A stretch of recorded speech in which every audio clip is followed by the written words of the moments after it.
ene adofono mema obibia akwaba ede eba too much GHS so ebra edrese Ghana wahala dwumedie na omosomfo uniaba ekesi kapa enenenso menemu edi ehia na ene dey de Honorable Kennedy Agyapong MP for Asin Central Chese ne to esase ya esasa ni nyina waye na adwen se wono de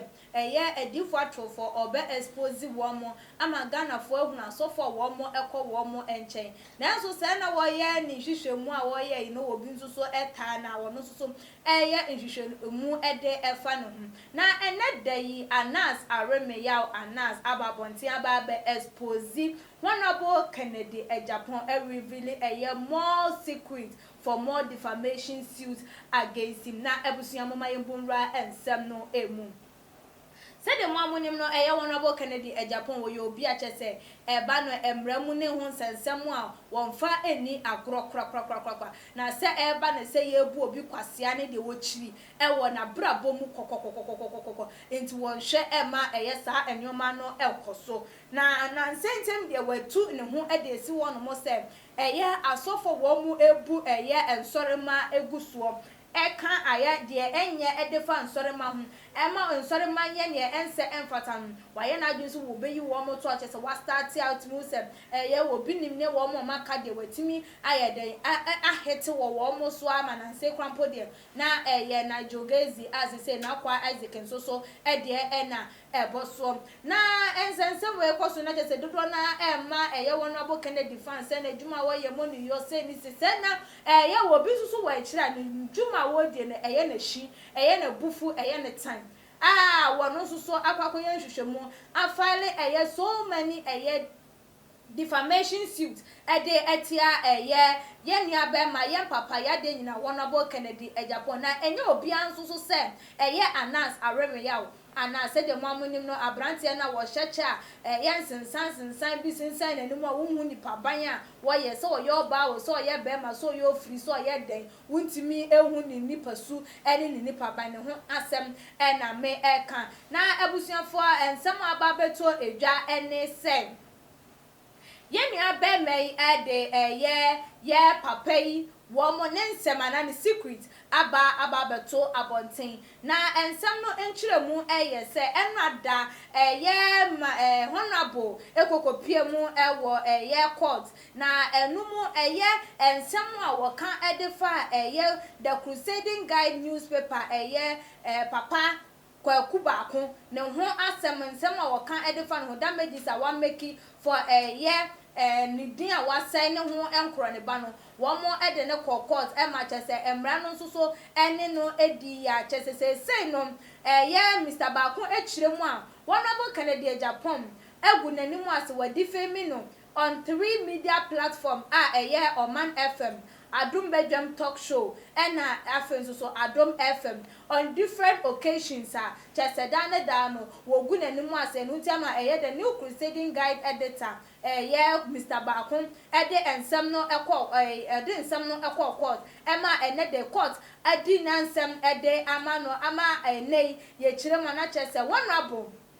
wodifo ensem no ho into court ensure no say yem papa yi obetua sika pupruduo ama Mr. Baako na biemo nso no wama no 30 days on render 3 statements of regret on all the stages I will use here ekeka ensem na enimu fa Mr. Baako no Kwaku Baako no o ma no 30 days so one brand number retracting the words I will kan ye ni nyina back na biemo no court esansom access ne say won tua 100,000 Ghana cedis for harm na one settle Mr. Kwaku Baako lawful expenses of 30,000 Ghana cedis so campo man 130,000 Ghana cedis and day abo yam papa ya de nyina Honorable Kennedy Agyapong say wokeka ensem fa na so wo difemi yenu abema yam papa Mr. Kwaku Baako ehu efi wokeka de eni kwan se woka fa ne ho na ebiemu nso no o masa arrange sem one rehashe the lies our can edify Kwaku Baako ho no ni nyina so one bra bonten na one memeka ensem no nyina emfa enkyere abusuafo ene one a wotena ase wokasa de chom won sa memekasa ensem won metwene ensem no nyina ensan na wodi nsem we atu eja ewie na na ase so ese ekyere mu sem this time there wababake pana Mr. Kennedy Agyapong we or said this isn't the finish of Honorable Kennedy Agyapong hardship. Or said the warrior and I said this is a war from no. We yen ne bre every yo there be we crapo na shasie. Now was musem more difficult to loom for the member of parliament as he faces more slander suit. Not just a koso achire mu amayate asesem den ya emre mu den a eba honorable so ne de enye asem ketwa afi krompo na obekwa huhiehie mu wo bekwa ahokyire mu because ensem a wo mo asoa ade agu ne so no esewani ensese ye ka ede twom na wo kyire mu ebim na odi atu edwa sem wapon se wana boke kan ye kwotena Oman FM Adum Bedlam show talk show so Adum FM on so many times eke kan wono Mr. Kwaku Baako ene anas mo nsensem nyina no emra court to nsa ede efre no when Timi and demonstrate charges what they abo Mr. Kwaku Baako Jr. ene anas Aremeyaw anas se wo mo frosters na ebiem so no wo mo wo into galamsey ene galamsey extortion ne ho enkro ne ba na chesem mra ye okoye na ye de sa so bo no so wo betu eska say aye no ma say 30 days ye de man so won samra bonte me kasa no when Timi anka sem ebia anas Aremeyaw ene Mr. Kwaku Baako Jr. Womo frosters na ebiom so mo galamsey ho adwuma no ye papa yi antimi ambie na no anka saa ensem no enyina na menkenka mo say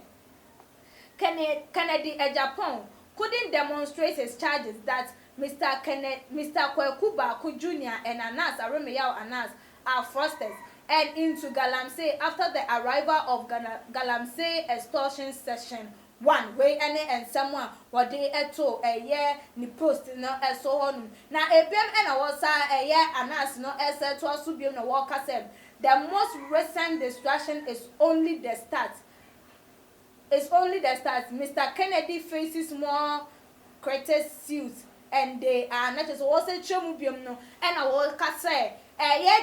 bubo bay anade yatie efa Mr. Kwaku Baako ho krampo na yama no 130,000 Ghana cedis say one settle no for ham ne lawful expenses na wo tua amano no eno krampo no enketua mu na ebiemu say man 30 days so one render the 3 statements of regret to all the stages that were used to convey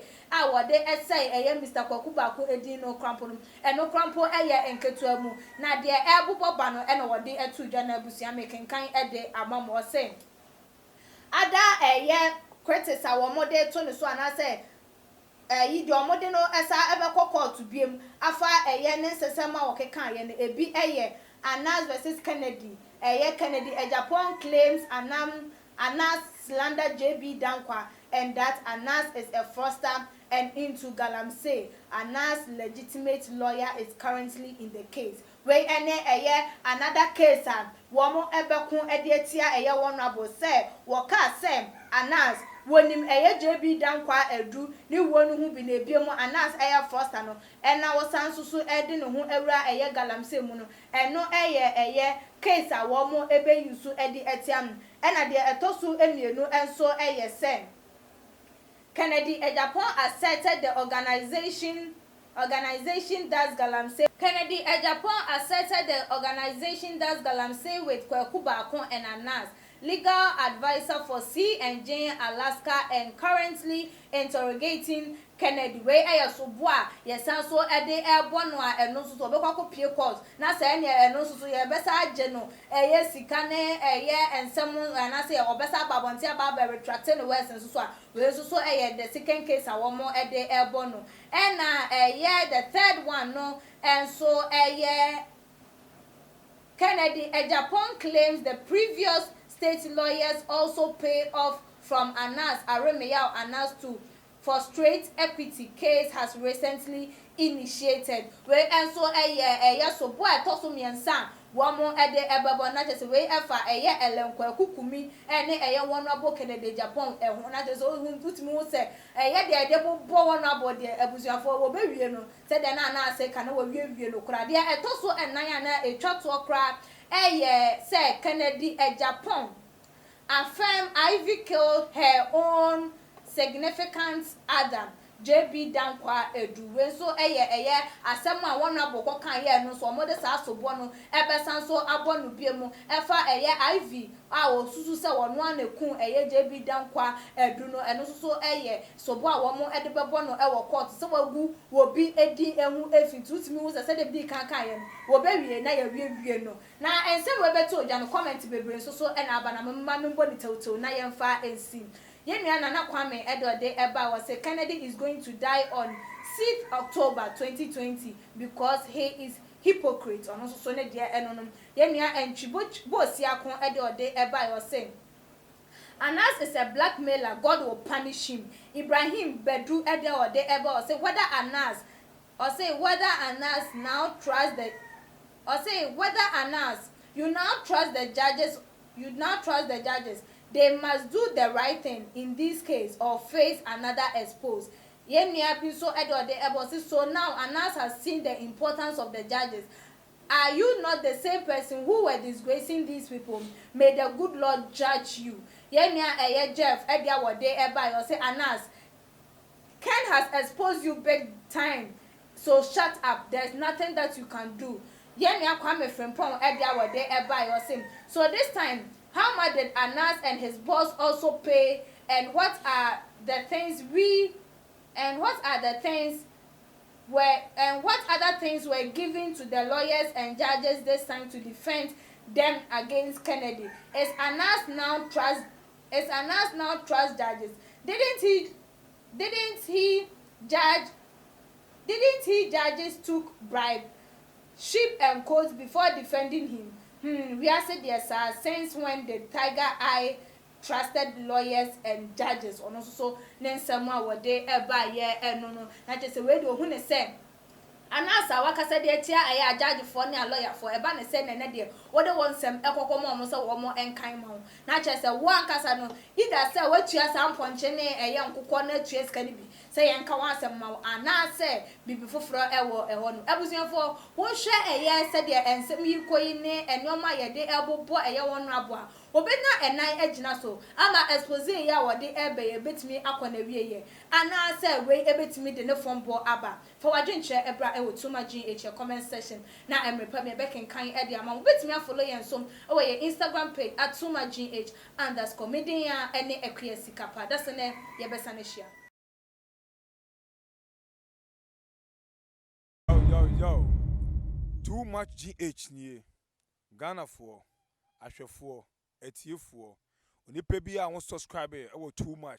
GH no subscribe wo na ehintasem ensema ebuafa on my Ghana so e na ye de bremu one God in here, the only one God in GH eho na de bia mehwe abrochefo ene Ghana for mo amowiasa fa na ina me recommend emamo too much GH